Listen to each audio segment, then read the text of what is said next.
അപ്പം നമ്മൾ ഇന്നത്തെ വീഡിയോ എന്താണെന്ന് വെച്ചാൽ ഒരു മോരുകറിൻ്റെ റെസിപ്പിയായിട്ട് ഞാൻ വന്നിട്ടുള്ളത്. ഇപ്പം നിങ്ങളുടെ സൗണ്ട് മെയിൻ ആക്കല്ലോ കേട്ടോ.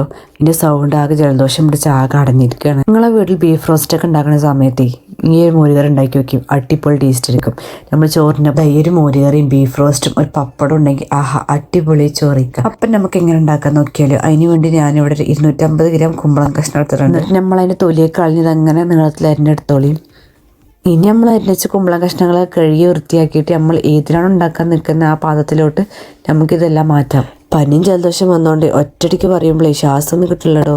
ഇനി നമുക്ക് വേവാൻ ആവശ്യത്തിനുള്ള വെള്ളം ഒഴിച്ചിട്ട് 4 പച്ചമുളക് കീറിയതും ആവശ്യത്തിനുള്ള ഉപ്പും 1 ടീസ്പൂൺ മഞ്ഞൾപ്പൊടി ഇട്ടിട്ട് ഒരു 20 മിനിറ്റ് അടച്ചു വെച്ചിട്ട് നമുക്ക് അരപ്പ് തയ്യാറാക്കാം. അതിന് വേണ്ടിയിട്ട് അരമുറി തേങ്ങ ചിരവിയതും 2 ചെറിയ ഉള്ളിയും 1/4 ടീസ്പൂൺ നല്ല ജീരകം ഇട്ടിട്ട് മിക്സിയിൽ ഒന്ന് നമുക്ക് അരച്ചെടുക്കാം. നമ്മൾ നേരത്തെ വേവിക്കാൻ വെച്ച കുമ്പളങ്ങി നമുക്ക് വെന്ത് നോക്കാം. അപ്പോൾ ഫുള്ളായിട്ട് അങ്ങനെ വെന്തിട്ടില്ല. അപ്പം നമുക്ക് ഒന്നുകൂടി കുറച്ച് അടച്ചേക്കാം. ഇനി നമുക്ക് അതിക്ക് ഒഴിക്കാനുള്ള മോര് നമുക്ക് മിക്സിയിൽ ഒന്ന് അടിച്ചെടുക്കാം. അതിന് വേണ്ടിയിട്ട് ഞാൻ കടയിൽ നിന്ന് നമ്മൾ വാങ്ങണ പുളിയിലെ തൈരില്ലേ അതെടുത്തിരിക്കുന്നത്, അതിൻ്റെ 1/4 ഭാഗം ഒഴിച്ചു കൊടുക്കുന്നുണ്ട്. അതൊന്ന് മിക്സിയിൽ നമുക്ക് അരച്ചെടുക്കാം. അപ്പം നമ്മൾ കുമ്പളങ്ങ അവിടെ വെന്തിട്ട് ഇനി നമുക്ക് തേങ്ങ ഒഴിച്ചു കൊടുക്കാം. തേങ്ങ ഒഴിച്ചിട്ട് ചെറിയൊരു തിള വരുമ്പോൾ തന്നെ നമുക്ക് ആ മോര് ഒഴിച്ചു കൊടുക്കാം. ഒന്ന് ചൂടാകുമ്പോൾ തന്നെ നമുക്ക് സ്റ്റവ് ഓഫ് ചെയ്യാം. നമുക്ക് ഇതൊന്ന് താളിക്കണം, അത് കാണിക്കാൻ വിട്ടു. അപ്പം അതിന് വേണ്ടിയിട്ട് ആദ്യം ഒരു ചട്ടി വെക്കുക. അതിലോട്ട് വെളിച്ചെണ്ണയും കടുക് പൊട്ടിച്ചെടുത്തിട്ട് കറിവേപ്പിലയും ചതച്ച വെളുത്തുള്ളി ഉണക്കമുളക് ഇട്ടിട്ട് നമുക്ക് നല്ലോണം വഴറ്റി കൊടുക്കാം. ഇനി ആ താളിപ്പായി കഴിച്ചു കൊടുത്ത് നമ്മൾ മോരുകറി ഇതവിടെ റെഡി ആയിട്ടുണ്ട്. അപ്പം നിങ്ങൾ മറക്കാതെ ട്രൈ ചെയ്ത് താഴെ ഫീഡ്ബാക്ക് അറിയിക്കണേ. ഒപ്പം സബ്സ്ക്രൈബ് ബട്ടൺ ഒന്ന് ക്ലിക്ക് ചെയ്യാൻ കൂടി മറക്കല്ലേ. അപ്പം ഇത് ഇവിടെ ഇത്രയുള്ളൂ. നെക്സ്റ്റ് വീഡിയോ ആയിട്ട് വീണ്ടും വരാം. അപ്പോൾ ഓക്കെ ബൈ.